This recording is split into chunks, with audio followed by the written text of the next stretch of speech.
გამარჯობა, დღეს 21 ივლისია, ორშაბათი და ტრადიციულად საუბრობთ ჩვენი თვალის თანახმჯარზე. მე რატი ვარ მუჯირი, მე კიდე თორნიკე თვარაძე, თადარიგის თავარი სერჟანტი. დღეს ვილაპარაკებთ გაწვევის სისტემებზე. რა ტიპის ჯარი გვინდა რო გყავდეს? წვევანდელების სრულად სავალდებულო შერეული საკონტრაქტო რეზერვი პლუს საკონტრაქტო რეზერვი პლუს ანუ თლიანობაში უნდა ვისაუბროთ იმაზე რომ ჩვენ რა გვქონდა, ანუ ისტორიიდან რო დავიწყოთ, საიდან მოდის საერთოდ ეს სავალდებულო სამსახური, რომელიც თავის თავშივე, სახელშივე რაღაცნაირად არაქართულად ჟღერს და ეწინააღმდეგება რაღაც წინააღმდეგობაში მოდის, ხო, რაღაც რო სავალდებულო არის. თუმცა ანუ თლად ეგრეც არ არის ხა სავალდებულო, რაღაც ის შენი ვალი უნდა მოიხადო. ხო. შენი ქვეყნის და სამშობლოს და ხალხის ერის წინაშე. თუმცა ეს თვითონ გადმონაშთი ესე რომ დავიწყოთ, ხო, საიდან მოდის? ანუ საბჭოთა კავშირიდან მოდის, რომელიც რაც არ უნდა დავარქოთ ეხლა რომ ჩვენ ერთ მორწმუნე ერი ვართ, კულტურულად რაღაცნაირად ვიკვეთებით ასე შემდეგ, მაინც რაღაც იმპერიული აზროვნების ქვეყანა არის და ხალხით შესაბამისად ესე აზროვნებს. ჩვენ ვერ ვიქნებით იმპერიული აზროვნების ქვეყანა, იმიტომ რომ პატარა ქვეყანა ვართ, ჩვენ არავის თავს რომ არც მოგსვლია ალბათ რაღაც ანუ ესე რომ ჩვენ გენში იყოს რომ ეს თავს დავესხათ. უფრო ყოველთვის ვართ გადასული თავდაცვაზე და ისიც ისე თუ ასე ამ თავდაცვამ მოგვიყვანა დღევანდელ დღემდე.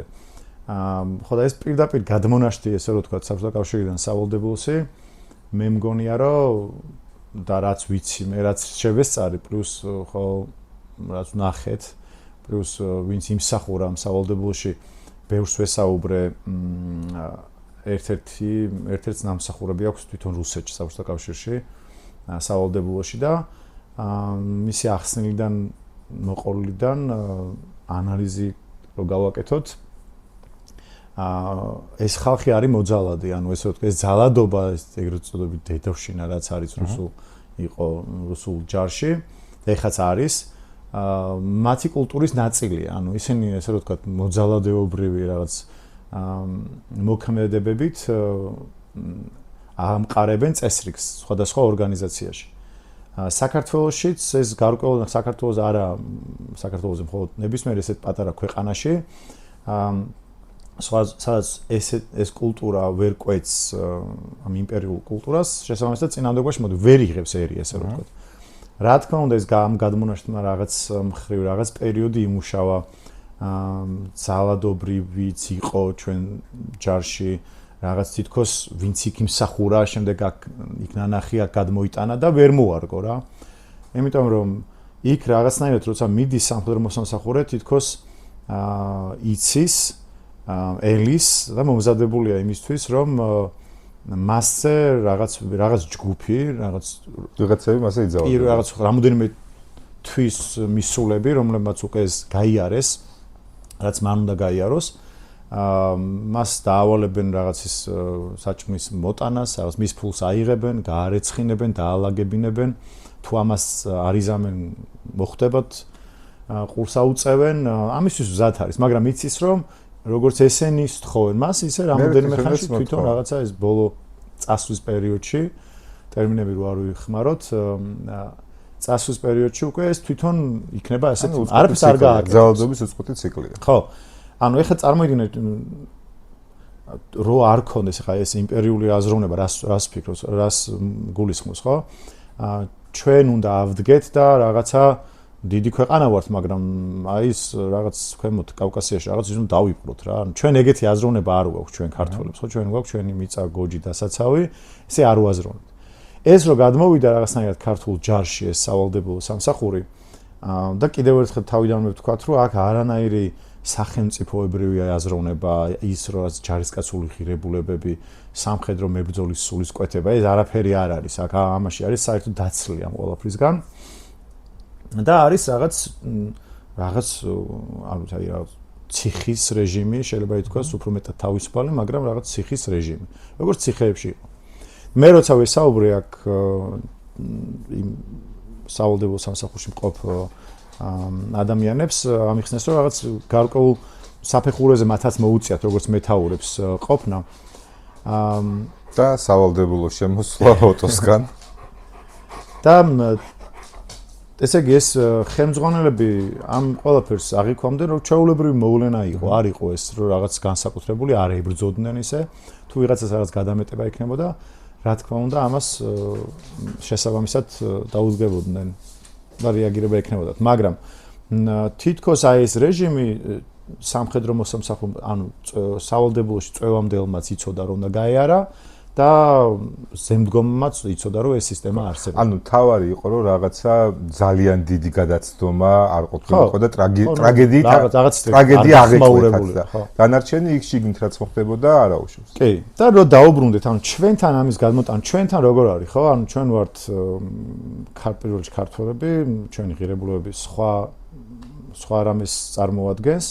ანუ ჩაგვრა ნაკლებად დაიჩაგრავს ქართული კაცს თუ მართალია მით უმეტეს და ჩვენთან ეს რომ დაიწყო ანუ უკვე ჩხუბი კი ხდებოდა რაღაცის გამო ვიღაცას ულაგებდა ვიღაცის ხელფასი მიქონდა ძველ ჯარისკაცს მაგრამ ვერ გაიდგა ფესვები ამ კულტურამ ანუ ფაქტია რომ ჩვენთან ამან ვერ გაიდგა საბჭოთა კავშირის შემდეგ რუსეთის ჯარში ან ბოლო პერიოდში დაიწყო მაგასთან ბრძოლა. რომ აი რეორგანიზაცია რო დაიწყო და რომ მიხვდნენ რომ ანუ ეს უკრაინის შემდეგ, ჩვენთან ომის შემდეგ 2008-ში, შემდეგ უკრაინაში აღმოჩნდა რომ ეს რაღაც დაჭაობებული სისტემა, არა მარტო რაღაც ეს სავალდებულო, ხო? მთლიანად რაღაც გასაახლებელი აღმოჩნდა. თვითონ რუსებმაც დაიწყეს და მე სხვადასხვა ესე იგი გადაცემები მე როცა ხდება უკვე ეს როგორ გითხრათ ამის განხილვა როცა ხდება თვითონ ხელმძღვანელობა იძახის რომ რუსულ არმიაზე მაქვს საუბარი რომ ეს რაღაც დონეზე რომ აღკვეთეს ეს დედავშინა და ასე შემდეგ პირიქით ცუდისკენ წაიყვანა რუსული ჯარი ხო იმდენად დამყარებულია ეს სხვანაირად ვერ აზროვნებენ ხო ანუ წესრიგისკენ რა თქმა უნდა აქვთ მათაც მიგრეკილება მაგრამ მოძალადეობრივი მაინც უნდა ქონდეს წესრიგს ხედავენ ჩაგვრაზე დაფუძნებულად ну რაღაც ეხლა ტერმინები არ მინდა ვიხმაო რაღაც რუსული ტერმინებით და ესეთია კაი რუსების დედაცვატირე ჩვენზე გადმოვიდეთ ხო და ჩვენთან ნუ იყო ხო ეს და მე ნელ-ნელა გადავიდა. ანუ როდის შეიცვალა, როცა მთლიანად საკონტრაქტოზე გადავიდა ჯარი თუ მანამდე დაიწყო შიგნით რაღაცა ცვლილებელი? მოდი ხა დავიწყოთ უკვე ჩვენ საბჭოთა კავშირიდან გამოსვლის შემდეგ დარჩა ეს ფესვები, ამისთვის არავის არ ეცალა, იქ იყო ესე რომ ვთქვათ მუშაობა იმაზე რომ რამენაირად საკონტრაქტო სამსახური ჩამოყალიბებულიყო და ოღონდ რამე პრობლემა არ შეექმნა და ეს სავალდებულო დროთა განმავლობაში ესე იგი ფორმირდა, ჩამოყალიბდა როგორც აი სამხედრო მოსამსახურე რო ვთქვათ, აი მოსამსახურეთ რა, ანუ სამხედროს გარეშე. სამხედროს გარეშე ალბათ, ანუ არავის შეუწყებას არ ვაყენებ, მაგრამ ნუ ფაქტია რა, არავინ კმაყოფილი არ იყო, არც თვითონ სამხედროები, არც გარდა მხოლოდ იმ ორგანიზაციებისა, რომლებიც ისინი ამათ მოიხმარდნენ. პირდაპირ გაგებით, იმიტომ რომ ესენი რაღაც კოშკებზე, დაცვაში, გამშვებთან და იყვნენ რაღაცა აი ყველაზე კარგი მუშახელი, აი მართლა უფასო მუშახელი დაცვა, რომელიც ბევრი ანალიზის შემდეგ მიხვდა სახელმწიფოც და ხალხიც და რა ვიცი დამკვეთიც და აღმსრულებელიც რომ არაფერი ცოდნა არ მოქონდათ ამათ ესე რომ ვთქვათ რასაც ემსახურება თვითონ იდეა სავალდებულო სამსახური ამის შედეგს ვერ დებდა ანუ ჯარისკაცი კი არ იყო დარაჯი იყო რა დარაჯი იყო კი თუმცა აი დარაჯსაც რაღაცა ფუნქცია იდეაში თვითონ წესდებებიც კი 90-იანებიდან 80-იანებიდან თვითონ წესდებას რო წაიკითხო 90-91 წელს დამტკიცებული წესდებებით უმეტესი ნაწილი რაღაც სრულები იყო მოდიოდა პირდაპირ საბჭოთა კავშირიდან ესე რომ ვთქვათ შესაბამისად არ იყო ან ფუნქციური არ იყო და არავის არ ადარდებდა რეალურად მთავარი მიზანი, ხო? ანუ სავალდებულო სამსახური საერთოდ ვის ყავს, ხო, რო ვთქვა აქედან. სავალდებულო სამსახური ყავს ქვეყანას, რომელიც ომშია იბრძვის და ანაპირებს, ან მტრები ყავს გარშემო ისეთი, ვინც ფიქრობს, რომ საკონტრაქტო სამსახური, რომელიც კონსტიტუციით გაწერილი ყავს, ჩვენ შემთხვევაში მაგალითად 35000 თუ არ ვცდები, ანუ რაღაც მხრივ სავალდებულო სამსახურში მოსამსახურე ეთნიკურად თუ არაეთნიკურად ქართველი ადამიანები, ამ შემთხვევაში ჩვენ შემთხვევაში კაცები, ქალს არ ეხება სავალდებულო სამსახური, სხვა ქვეყნებთან შედარებით.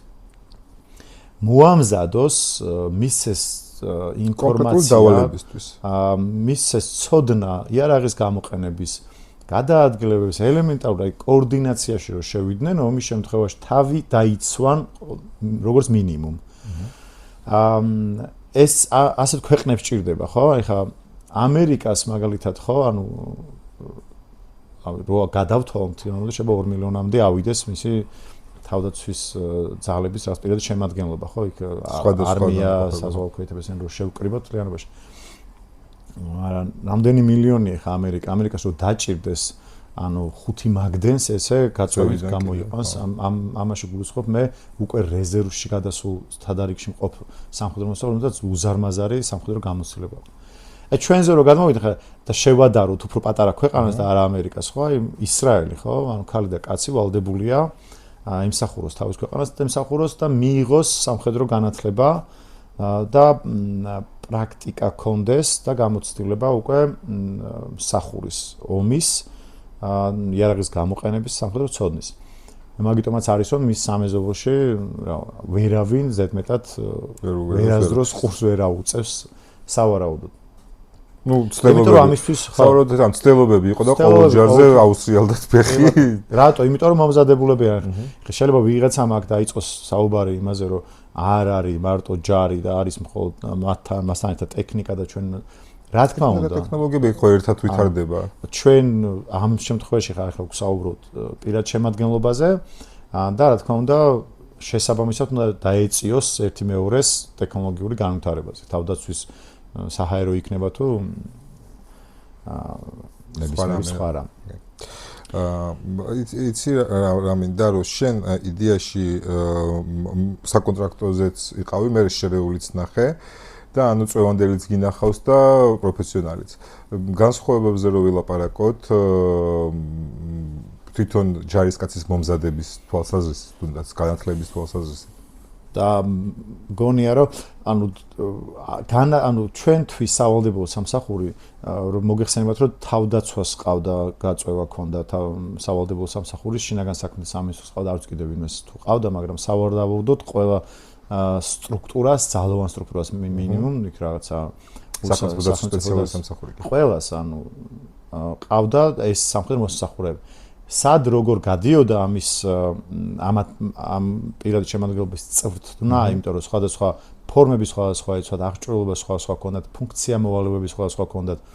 ჩვენთან მაგალითად თუ ჰქონდათ რაღაც ჩვენი შესაბამისი იარაღი, შეიძლება სხვა სამსახურში სხვა იარაღი ჰქონდათ, შესაბამისად ფორმაც სხვა იცვათ.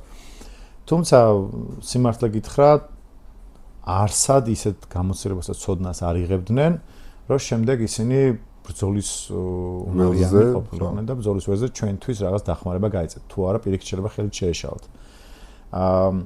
აი ეს არის ამ ყველაფრის ესე რომ ვთქვათ არსი, მაგრამ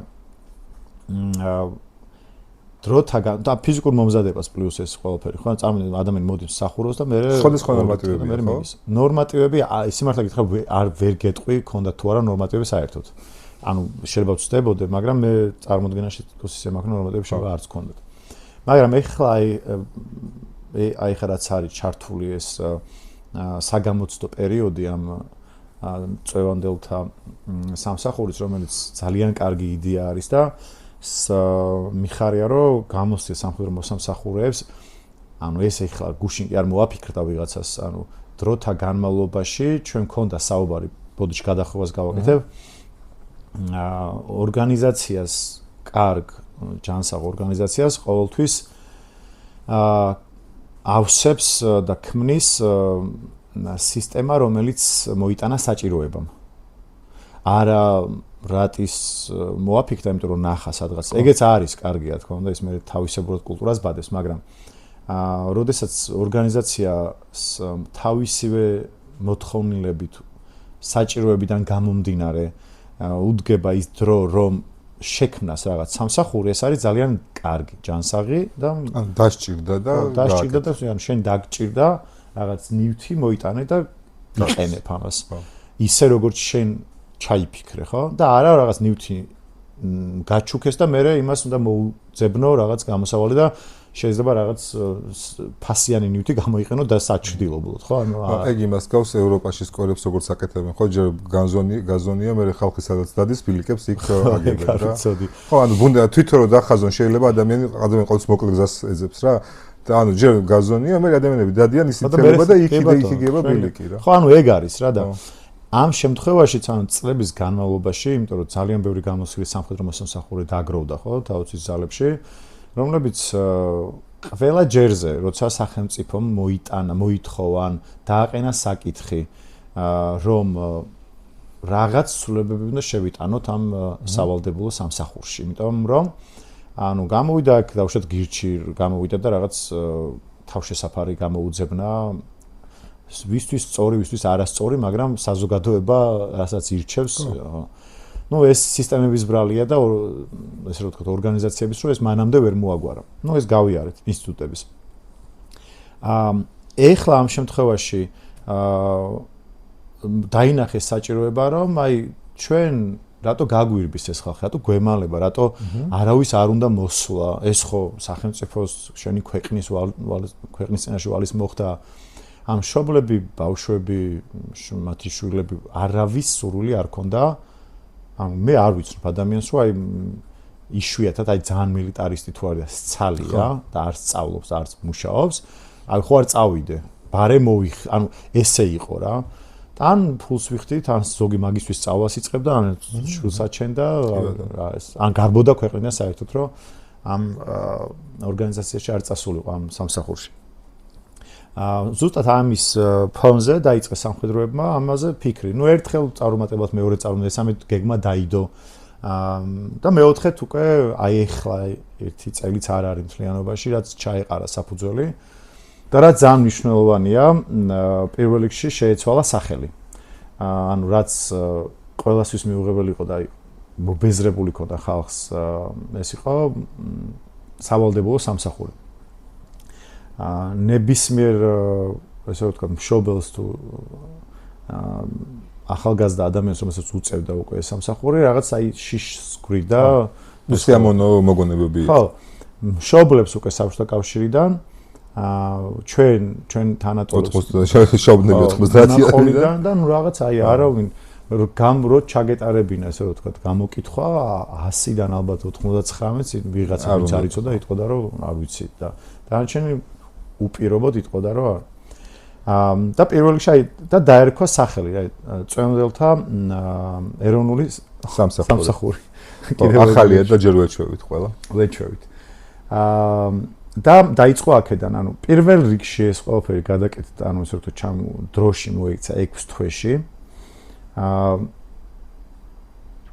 დაინიშნენ ოფიცრები და სერჟანტები მართლობაში რომლებსაც აქვთ უზარმაზარი გამოცდილება რომლებმაც გაიარეს შესაბამისი ეს სისტემა გააზრებული აქვთ თუ რას ნიშნავდა ეს სავალდებულო ერისთვის და ხალხისთვის და რას ნიშნავს ეხლა უკვე ახალი ეს წვევამდელთა სამსახური და ამასთან ერთად ეს საკონტრაქტო სამსახურზე მიღებული გამოცდილება ბრძოლებიდან მისიებიდან ასე შემდეგ ამ ყველაფერთან ერთად თვითონვე იმუშავეს პროგრამების დამუშავებაზე და შექმნაზე.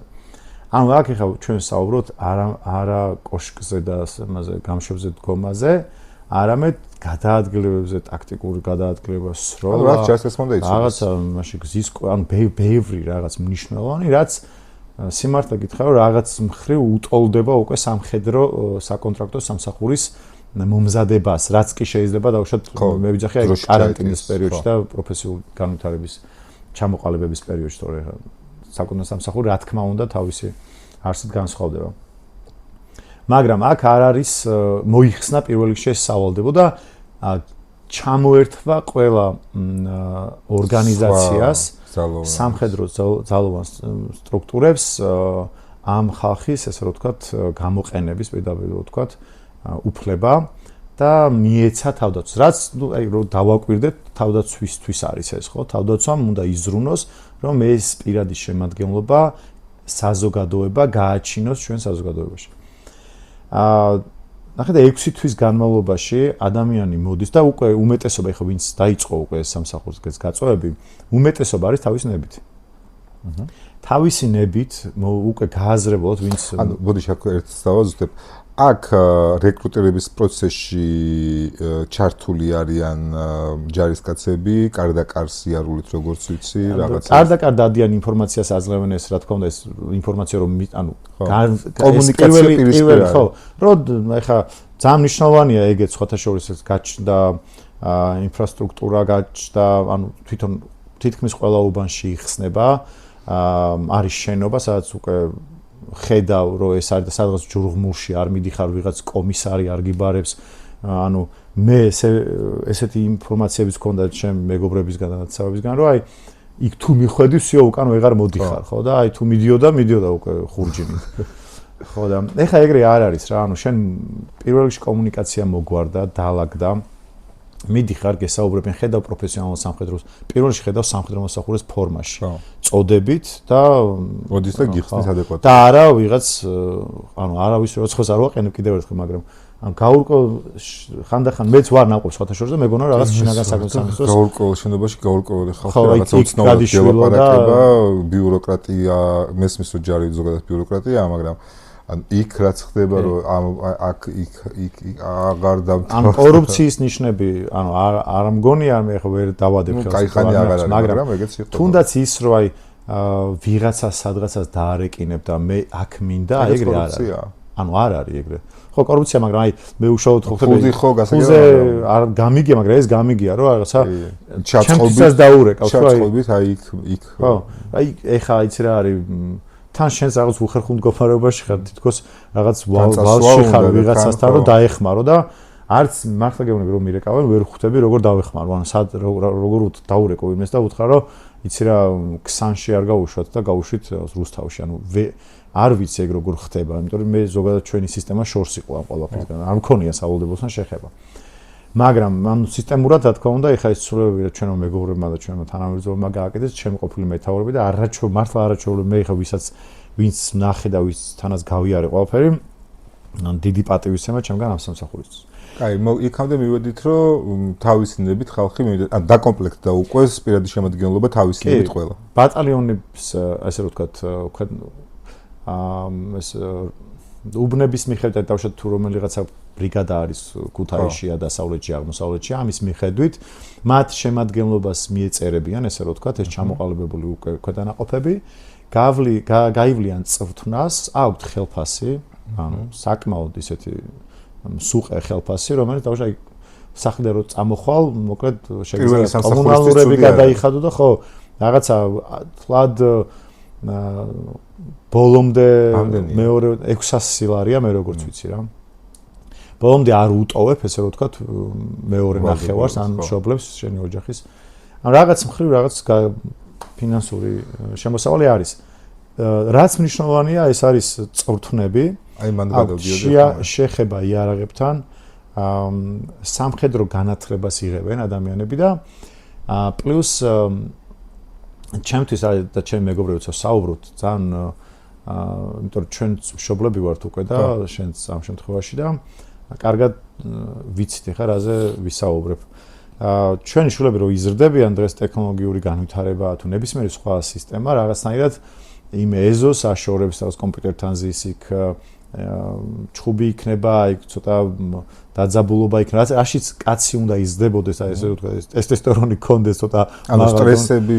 ხო, ეს სტრესები ნაკლებად, აი სტრესები სხვა ტიპის სტრესები არის უბრალოდ. გადაიტანა ხო სხვა ტიპის სტრესები, რაც რაღაცნაირად ეს მამაკაცური, კაცური თვისებები ეს ეს დამტკიცებით შეიძლება ვერ ვთქვათ, მაგრამ რაღაცნაირად აი ეზოდან გადმოვიდა ოთახში ეკრანის წინ. გავიგე რასაც გულისხმობ. და აი ეს რო 6 თვიანი არა თავდახრილი შრომა ვიღაცის სამსახურში, არამედ ნამდვილ სამხედრო სამსახურში მიდიხარ, ვარჯიშობ, წვრთნებს გადიხარ, იარაღთან შეხება გაქვს, იქ რაღაცა იქაური პრობლემები, შენ მის მინუსებს ხედავ და იზრდები ესე რო ვთქვათ რა.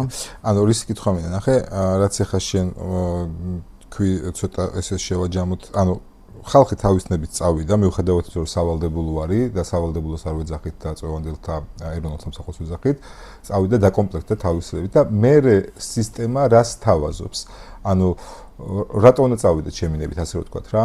ანუ აი სადაც შენ ლაპარაკე წვრთნები, რაღაცა ველზე გადაადგილება, რაღაცა რა ტიპის ცოდნა არის? ეს ცოდნა მე იდეაში ამ 6 თვის მერე რამეში გავამადგება, თუ მარტო ამ 6 თვისთვის არის? და აქვე დავაზუსტებ, ანუ მთელი მსახურება 6 თვი არის თუ მე კიდე გძელდება? მე კიდე გძელდება. კარგია, ცოტა შეიძლება გადაუხვიე, მაგრამ მინუზად ჩამეტია. ყველაფერი და მოკეთ, ანუ ეს ამ 6 თვის განმავლობაში შენ იღებ სამხედრო განათლებას, შენ ვარგისი ხარ და მოიაზრები უკვე გადადიხარ რეზერვში, ანუ რეზერვის სამხედრო მოსამსახურე ადამიანი ხარ, რომელიც ფლობ იმუნარებს, რომ ომის შემთხვევაში შენ გამოგიძახებენ და შენს ოცეულთან ერთად, რომელიც უკვე იქ შენ იცი რომ მე ოცეულში ირიცხები, ვინ არის შენი ხელმძღვანელი, როცა უკვე დაასრულე წამოხვედრ პროცესში, რა თქმა უნდა. იცი რომ ხარ მეტყვია მქვევე, ხარ მეკავშირე და ასე შემდეგ. შენი ადგილი იცი დროთა განმავლობაში და რო წამოხვალ წელიწადში 10 დღე, შემდეგ ისევ მიდიხარ, იხსენებ ამ ყველაფერს და ესე რომ ვთქვათ, დავიწყან ჯერჯერობით ესე არის გეგმაში ეს საპილოტო პროგრამა არის. რაც მგონია რომ საწყის ეტაპზე სავალდებულოს ჭაობიდან რო გადმოხვიდე. გადამავალ ეტაპად. ძალიან კარგია. მივესალმები, თუ ვინმე უკეთეს მოიგონებს შემდეგში აღარ ექნება დასაწყები ჭაობიდან და ექნება ანუ სტანდარტი უკვე აწეულია და შესაბამისად უფრო უკეთესი პირობები უნდა შესთავაზოს, რაც უკეთეს საზოგადოებას მისცემს და ანუ გაწვრთნ სამხედრო მოსამსახურებს ვარა მოქალაქეს მისცემს ქვეყანას. საერთო ჯამში ეს ყველაფერი ემსახურება იმას, რომ რაც შეიძლება მეტი მომზადებული მოქალაქე, ანუ ყავდეს ქვეყანას, რომელიც თავდაცვის უნარიანია. შესაბამისობაში მოვა ჩვენს ქვედანაყოფებთან, სამხედრო თავდაცვის ქვედანაყოფებთან, გაუწევენ დახმარებას, დაიცავენ თავს, დაიცავენ ოჯახს და საჭიროებით. როგორც ეხლა ხდება უკრაინაში, დავუშვათ.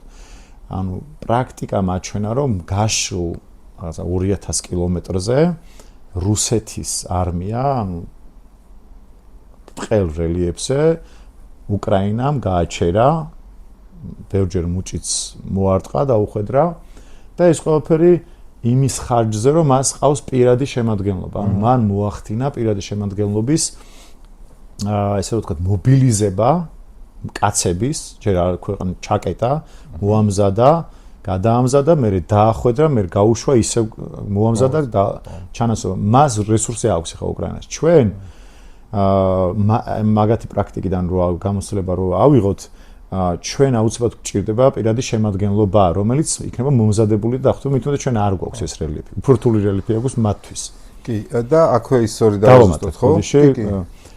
ბენეფიტი კიდევ არის, ანუ აქ ვინც მიიღებს, ესე ვთქვათ, ჩაეწება და გაივლის ამ სამსახურს, წვევამდელებს, შემდეგ უფინანსდებათ უმაღლეს სასწავლებელში სწავლა. რაც მე მგონია რომ ძალიან მნიშვნელოვანია, ძალიან ეროვნული საქმეა რა და მომწონს და ვაფასებ და 10-დან 10. ის ორი ამბავი დავაზუსტოთ, ანუ ეს რაც ოდესაც ვიღებ, მე კიდე რამაში გავამადგება თუ მხოლოდ სამხედროში გავამადგება და ჯამში რამდენი ხანი მსახურობ? სანამ ანუ ჯამში ეს 10 დღე არა, ეგ 10 დღე მთელი ცხოვრება გასაგებია. 6 თვის მერე კიდე 6 თვის მერე 6 თვის მერე თავისუფალი ხარ 6 თვის მერე გავიგე. ჩვენ ახლა ვსაუბრობთ ტერიტორიულ რეზერვს. ტერიტორიულ რეზერვი საერთოდ სხვა საქმეა, რომ შეგვიძლია მე ეგ მე გავშალოთ და ცოდნა წმინდა წყლის აი სამხედრო. ხო, ეხლა მე რო გითხრა რომ იქ რაღაც ვიღაცა SS წერას გასწავლის ან ლიტერატურას გაგაცნობს და არა, ანუ არ არის მაგის დრო თვითონ ხვდები რომ 6 თვე არის აი კაი. ეხლა პრობლემური რა არის ჩემი აზრით, რასაც შევყვები ძალიან კარგად ჟღერს, კარგად ჩანს, რატომაც არა. თუმცა აქ ისევ მივიდივართ კომუნიკაციის პრობლემასთან რა. როდესაც მე ვამზადებდი ამ თემაზე რეპორტაჟებს, რა თქმა უნდა რომ ინტერვიუ არ მომწეს, იმიტომ რომ იქ არ ვმუშაობდი, სადაც იმათ უნდათ რომ ვიმუშავე და წამოწეული იყო ორი ყველაზე პრობლემური საკითხი მაქიდან. ერთი იყო გადავადების თანხა, რაც ძალიან უსამართლო არის ჩემი აზრით, იმიტომ რომ 10000 ლარი არის გათვლილი პირდაპირ ვიტყვი ჩემი აზრია, ხო, 10000 ლარი გათვლილი არის ვიღაცა ჩინოვნიკებზე, ვისაც ამისი ბოდიში და ტრაკი აქვთ. იმიტომ რომ მე და შენ 10000 ლარს ერთი წლით გადავადებაში, რა ვერ გადავიხდით, ხო? ეგ ერთი პრობლემა რაც იყო ამაში და მეორე ის რომ აშკარად იყო მიმართული გირჩის რაღაც ეკლესია თუ რა თქვა მაგის წინააღმდეგ რა. იმის მაგივრად რომ აი ამ სიკეთეებზე გაკეთებული იყო მათგანაც აქცენტი, მე რამდენიმე ეთერს უყურე სხვა არხებზე, როცა ყავდათ იქ მინისტრს მოადგილე და ვიღაცები და ისინიც არ აკეთებდნენ ამ ყველაფერზე აქცენტს, ისინიც ლაპარაკობდნენ რაღაცა სხვა თემებზე რა. ეს არის პრობლემა ჩემი აზრით. იმიტომ რომ რავი, აი ეს რომ და თან აი ეს კომპონენტებიც რომ დაებალანსებინათ, რომ ანუ რას ვძახი იცი, როცა შენ აი ამ ცვლილებებით აქცენტს აკეთებ, რომ რაღაცას ერჩი, რომ აი ის პრობლემა დავინახე და ეგ პრობლემა მოვაგვარო და იმას კი არ მეუბნები, რომ რას აკეთებ, არამედ რაღაცას ერჩი. ეს პრობლემაა და რაღაცა ანტაგონისტურად ეწყობი და გინდა რომ რაღაცა იმას აკეთა რა. გარდა ამისა, ნახე, ეხა მინდა რომ შევადაროთ ჩვენ კი ისა სავალდებულო ჭაობი არის, თუმცა ჩვენ მქონდა საკონტრაქტო სისტემაც, ხო? თუმცა მე გადმოვეწყეთ რაღაც შერეულზე თუ რაღაცა უცნაურ მოდელზე, ხო? რატომ მოხდა ეს? რა გახსოვს შენ და იდეაში რატომ არ შეიძლება რომ ისევ საკონტრაქტო იყოს და არა ეს რასაც რაც ახლა გვაქვს? როგორ გონია? პირველ კითხვას გავცემ პასუხს. პირველი რაც მომდის თავში ეს არის რაღაც უსახური ქმედებები, როდესაც არაპროფესიონალი და არა იმ დარგის მცოდნე ადამიანი იღებს მონაწილეობას და იღებს გადაწყვეტილებას ამ ყველაფერში და კიდევ ერთხელ ვიზახი, ამ შემთხვევაში დღეს ეს ამ სისტემის ჩამოყალიბება და სხვა დროებში, როცა ეს მომზადდა, დაიდო, შემოიდო თაროზე და მე აღარავინ არ გახსნა, ყოველთვის მუშავდებოდა სამხედროების მიერ. ნებისმიერი სამხედრო მოსამსახურე, რომელიც რაღაც სულის კვეთებით რა ემსახურება ქვეყანას იცის თავის საქმე, ყველა გეტყვის, რომ სავალდებულო სამსახური რაც იყო, ის ქვეყანას არაფერში არ გამოადგება ის სამხედრო მოსამსახურე. იყო ყოველთვის ბრძოლები, რომ აი ჩვენ მზად ვართ გეტყვით როგორ უნდა გავაკეთოთ. ანუ სამწუხაროდ გადაწყვეტილებას იღებდნენ არასამხედროები და არ აძლევდნენ სამხედროების საშუალებას. ანუ პირდაპირ რო შეხედვი ხამ ყველაფერს, ანუ ჩემი წარმოდგენით ესე არის, რომ რაღაცა ესეთი ტიპები, სამსახურის უფროს მინისტრები დაუშვათ, ან რაღაც განყოფილების უფროსები, რაღაც დეპარტამენტის უფროსები, მე მჭირდება 20-200 კაცი და რაღაც და მე იქ მიდიოდა იმათი, აი ესე რომ ვთქვათ, მართლა დაჩმორება ამ ადამიანების, რა იქ ვიღაცები ხო აი არ მინდა მოგეთ თქვა აი ცუდია რომ სამხედრო შენს მოქალაქე, შენი მოქალაქე მიყვასა მარტო კოშკზე ამყოფებ და გამშვებზე გიღებს კარს და ანუ ტიპი ერთ წელი გიღებს შლანგბაუმს მოდის სახში მიდის რაღაცა არაფერ ვერ ხვდება რატო რა არის ეს არის ქვეყნის და ეს ყველაფერი იყო იმის მიზეზი რომ შეიძლება ზოგადად ქვეყნის გამოუცდელობის ბრალიც იყო მაგრამ ხო ეგეც არის, მაგრამ გადაწყვეტილებას ხო ის ადამიანები იღებდნენ, ვინც არ იყვნენ ამაში ჩახედვა, არ აინტერესებდათ. ანუ ვერ შეიცნეს, ანუ შლანგბაუმს რო ადამიანი გიღებს, არ ვიცი სწორად თუ არა ამას გამშვებზე, ეგ ადამიანი რავი, ომში რას გიზანს, შლანგბაუმს გაგიღებს თუ რა უნდა გააკეთოს. ხედრუსალმს აიღებს, როცა წვერგაპარშული დახვდება იმაში, ტყეში შესასვლელში თუ არ ვერ ხვდები, ანუ ჩვეულებრივი რაღაც გამოყენება იყო ადამიანების. და ეხლა ეგრე არ არის. ეხლა სამხედროებმა მიიღეს გადაწყვეტილება, იმუშავეს და როგორც იქნა ალბათ რომ მოიტანა, რომ დადგა ის დრო, როდესაც ჩვენ მართ თლიანობაში გვეყოლება რამოდენიმე წელიწადში უკვე გამოცდილი ადამიანები და რაღაც აი გუნდი მიდის, წარმოიდგინე, აი ჯგუფი 20-ეული, სადაც მე და შენ სხვათა შორის ეს პრაქტიკაში ჩვენ არ მოგვიგონია ეს ტონელების და უფრო იქეთ აღმოსავლეთ ევროპა და ჩრდილოეთის მხარეს აქვს ისევ და ისევ რა თქმა უნდა რუსეთის მეზობლებს საჭიროებიდან გამომდინარე მათაც დაუდგათ ჩვენ უბრალოდ ეს რაღაცები პრაქტიკულად გადმოვიდა იქ როგორ არის ეხლა რომ ესაუბრებოდით და ეხაც ეგრე არის რომ ეს ადამიანები რომოდიანი მარტო იქ კი არ არიან 6 თვე ერთად ანუ აგზელებენ ურთიერთობას რავი მიზეზი აქვს რომ რაღაც წელიწადში ერთხელ მაინც დალიონ შეხვდნენ ერთმანეთს რაღაცა ზოგი უბნელია აქამდე ვერ ესალმებოდნენ ეხლა დაინახეს ესალმებს ჩვენ ერთად რაღაც გახსოვს ის ანუ რაღაც ნეტი შეიქმნა კავშირია უი ადამიანების და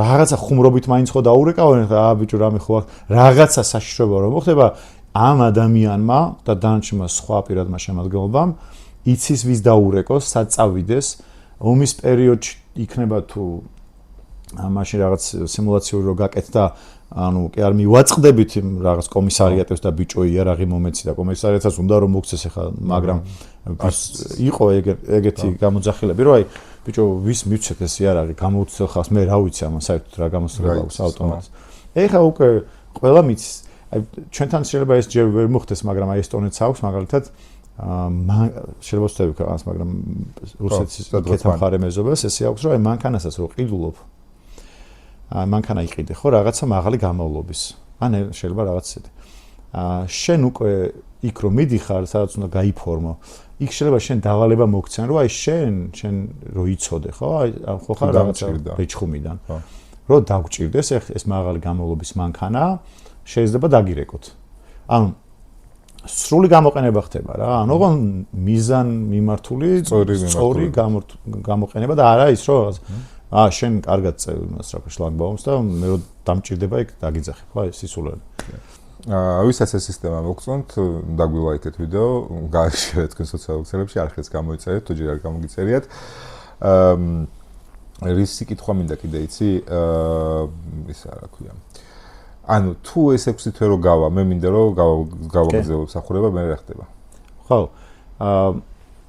6 თვე რო გავა ეხლა უკვე მოთხოვნება არის რომ პირად შემოგვიყვება რა თქმა უნდა იქ ჩადებულია ყველაფერი და გამოკითხვა არის სურვილის მიხედვით შეუძლია ანუ ჩვენ რამდენ რაღაცას ვაკეთებთ რომ გამოვიყენოთ ეს გამოთქვა რამდენიმე კურდღელს ვიჭერთ ზუსტად ესეა რა საზოგადოება იწყებს გამორკვევას ძველის დავიწყებას ახლის შეცნობას მიდის ეს პირადი შემადგენლობა და მარტო დავშვა ტელევიზიებით რეკლამებითაც ჩვენც რო არ ვილაპარაკოთ ეს პირადი შემადგენლობა ხო უკან დაბრუნდება ეს პირადი შემადგენლობა პირდაპირ გაავრცელებს კარგს ხო ანუ გახდის პოპულარულს ქვეყნის სამსახურს სამსახურში ყოფნას მე ეს პირადი შემადგენლობა ისედაც ხო თავდაცვის ძალებში საკონტრაქტო სამსახურზე წასვლის და რეკრუტირების პრობლემა ისედაც უდგას ქვეყანას იმიტომ რომ არაპოპულარულია ზოგადად აქედან გამომდინარე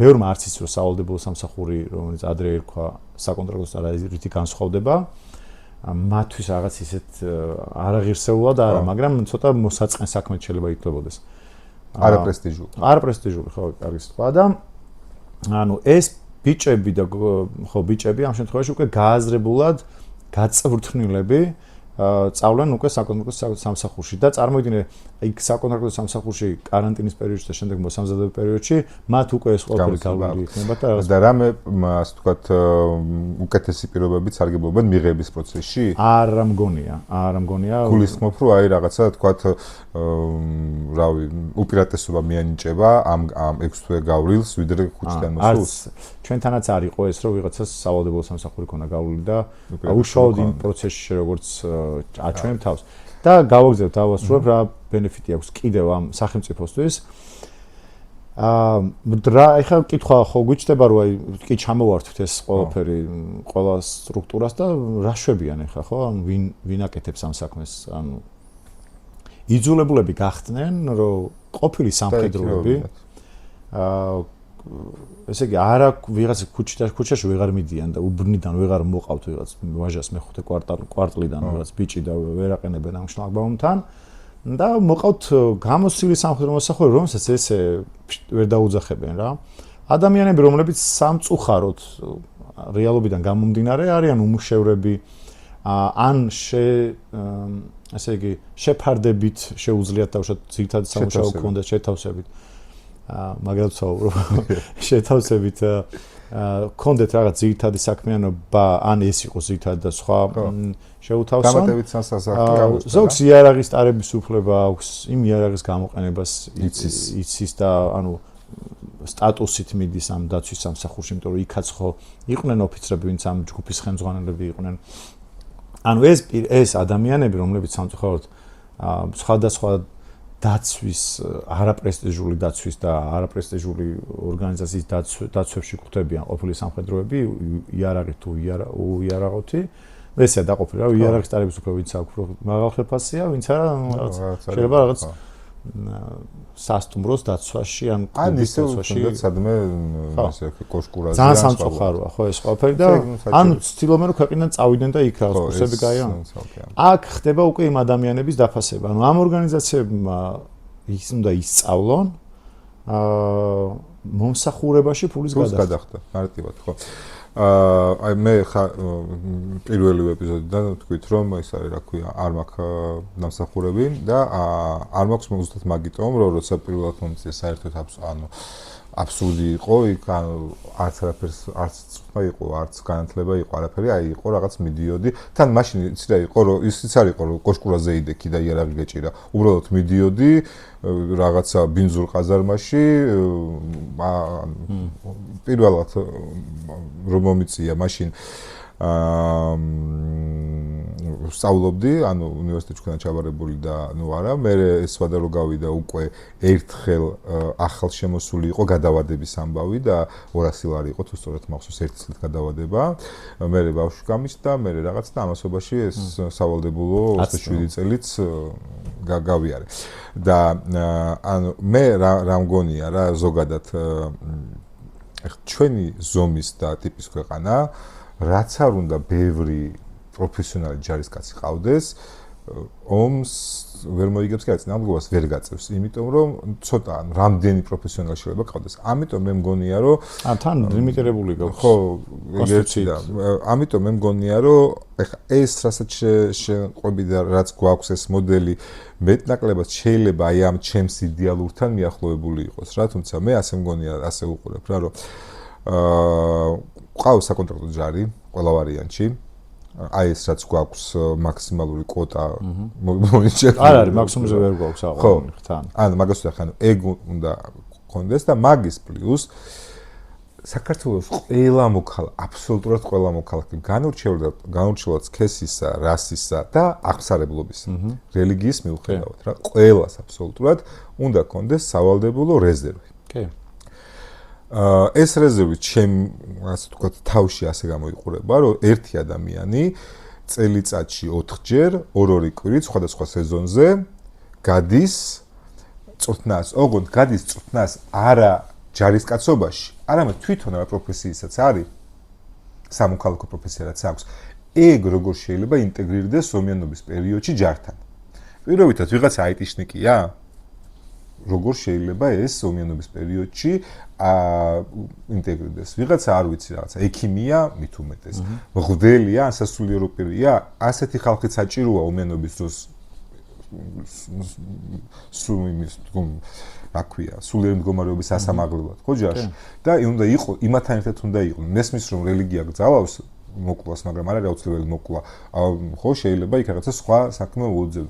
პოვარია შეგვიძლია რომ მას რაღაც ყველა ადამიანს უნდა გქონდეს ფუნქცია და ყველამ უნდა იცოდეს რომ რამე იყოს ვისთან იქნება გაწერილი რომელ დანაყოფთან იქნება ანუ მე კი არ უნდა ხდებოდეს რომ სადღაც შევკრიბეთ ეს ჩვენი რეზერვისტები და რაღაცა ყვითელი ავტობუსები სადღაც წავიყვანეთ მათ უნდა იცოდნენ რომელ დანაყოფთან გამოცხადდნენ ვიზი არიან მიმაგრებული ვისი ზურგი არიან ასე ვთქვათ რა რა პირობითად 1000 პროფესიონალი ჯარისკაცი თუ ყავს და თითო 1000 პროფესიონალი ჯარისკაც ზურგს უმაგრებს 50000 რეზერვისტი სამოქალაქო თავთავიანთი პროფესიებით ასე შეიძლება ჩემი აზრით წინააღმდეგობის გაწევა რა. და არა ვთქვათ ეს მოდელი ხარ რასაც შენ ყვები დაახლოებით გავს ამ სისტემას, ხო, რაღაც პროფესიონალი საკონტრაქტო ჯარი არის და პლუს ეს 6 თვიანი კურსი და მე 10 დღით ვკრევთ. თუმცა რატო არის ჩემი აზრით აუცილებელი 4-ვე სეზონზე რა, რომ არავინ იცის როდის და რა პირობებში მოგიწევს ყოფნა, ამიტომ ყველა პირობებში შენ რაღაცა გამოცდილება უნდა გქონდეს და ეს უნდა გრძელდებოდეს იმის მერე რა ქვია. მას შემდეგ რაც შენ რაღაცა თუ სწავლობ, აი ამ რაღაცას მორჩების სწავლას. ანუ შენ რაღაცა ხო. შენი პროფესია გაქვს, შენი ცოდნა გაქვს და მე აი ამ შენ ცოდნას და პროფესიას ინტეგრირებ ჯართან. ხო? აი მე ესე უყურებ და სხვა შემთხვევაში არ წარმოგიდგენ ანუ ომებს ჯარები ვერ იგებენ რა, ომებს იგებენ ერები, ასე ვთქვა. ძალიან კარგია, რასაც საუბრობ, უბრალოდ ბევრი ფაქტორია რა ძალიან. ანუ ჩვენ ხო არ საუბრობთ რაღაც პროგრამაზე, რომელსაც წავშლით, ჩავტვირთავთ, გავუშვებთ, ხო? საუბრობთ, ანუ მრავალეროვნულ, მრავალეთნიკურ, მრავალრელიგიურ აღმსარებლობის არეულ, დარეულ კულტურა არეულ ქვეყანაზე, სადაც საწყისი არის სავალდებულო სამსახური იყო. ხო და ვერ გარუნდა ცუდი გაზმონაშთი, ხო? ძალიან ცუდი. ამას სჭირდება სწორი დაგეგმა, სწორი ნაბიჯების გადადგმა და მე როგორ უყურებ ხა მეც მანდ რასაც შენ საუბრობ, რომ ყველა პური ცხოველი უნდა დააწოს ასე შემდეგ და ასე შემდეგ. თუმცა ანუ ესე ვერ იზამ რა, ანუ ჯერ უნდა მოხდეს თვითონ ამ ძალოვანში უნდა მოხდეს, ამ ძალოვანს სტრუქტურულად გაანალიზოს თუ რა უნდა შესთავაზოს სამოქალაქოებს, ხო? აქ მოსულ წევანდელებს. როგორ უნდა მოამზადოს? გაუშვა საპილოტე, გაცხილოს არავარგის პროგრამები, დაამუშავოს, ანალიზი გაუკეთოს, ახალი შესთავაზოს, ჩამოაყალიბოს და მე როცა უკვე ამას დაიწყებს, წარმოგიდგენ ხა აქამდე თუ წერა როგორც თქვით, იყვნენ სადღაც ოთახებში, რაღაც ორგანიზაციასთან ოთახი ქონდათ აღებული და იქ ხელს აწერდნენ და აღმერთმა ის როგორ ხდებოდა გაწევის სისტემა როგორ იმართებოდა. დღეს უკვე შენობა არის, იქ სხვა არავინ არ არის, იქ ხვდებიან პროფესიონალები, იციან რა საკეთებენ. კომუნიკაციაში შედიან ადგილობრივ გამგეობასთან, იქ კომუნიკაცია არანაირი კორუფციის ნიშნები, ეხა არავისგან დაზღვეული არ არის, მაგრამ ამის საფუძველი, ანუ სისტემური წყობის ესე რომ ვთქვა, შენება ძალიან კარგად დაიწყო. მე იქ ერთი თაობა ამას გააკეთეს, მეორე თაობა იმას გააკეთეს, მე ღმერთმა არ ქნას, მაგრამ თუ რაიმე კონფლიქტი იქნება და ამას უშუალოდ გამოვიყენებთ, იქ აღმოჩნდება პრობლემა სად ქონდა ამას. და რა ჯობი როგორ შეიძლება შეიძლება. იმიტომ რომ დაგვეხმარა ადგილობრივი ხელისუფლება, გამოდგა საერთოდ ეს სისტემა, იმიტომ რომ ეხლა ანუ ქაოსი ქონდა ნებისმიერ სხვა ახლო მომავალში, წარსულში რაც ქონდა ომები, ყველგან არ ამგონია ვინმეს ანალიზის საშუალებას ქონოდა გამოგვადგა თუ არა საერთოდ რეზერვი.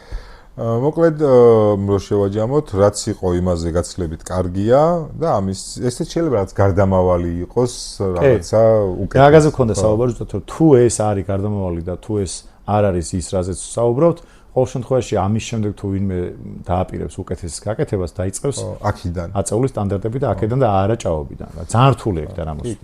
და აი მართლა მედლები ყველას ვინც ამ ჭაობიდან დაძვრა დაიწყო. კი ბატონო. თუ არ გინდა რამის დამატება, პრინციპში შეგვიძლია გავიდეთ უკვე ბოლოში და ამშვიდობოთ. გავიდეთ. შეგახსენებთ რომ თუ არ ჯერ გამოგვიწერეთ, გამოიწერეთ ვიდეო და ლაიქეთ, გაუზიარეთ თქვენს მეგობრებს, გააზიარეთ თქვენ სოციალურ ქსელებში. აქვე მადლობა იმ ერთგულ მაყურებელს, რომელიც ჩანს უკვე კომენტარებში რაღაცებში, სულ რაღაცა ჯგუფი ადამიანების აქტიურობს. და ეს ჩვენთვის მნიშვნელოვანია, მადლობა და ასე გააგრძელებთ. და მადლობა ყველას, ვინც გვეხმარება ამ იმიტომ ჩვენ ესე ახლა ყველაფერი შეიძლება არ ვიცოდეთ, მეგობრები, თანამებრძოლები ყველას ვესაუბრებით, ისინი გვაძლევენ რჩევებს, უნებიან რომ ძალიან მნიშვნელოვანია, კარგია რომ ეს ყველაფერი ჩვენ გვაძლიერებს და ჩვენს გონია რომ რაღაცას რაღაც ანალიზს გავაკეთეთ და ვიღაც ინფორმაციას მივცემთ კაპიტალს. მადლობა, ნახვამდის, შემდეგ ორ შაბათამდე.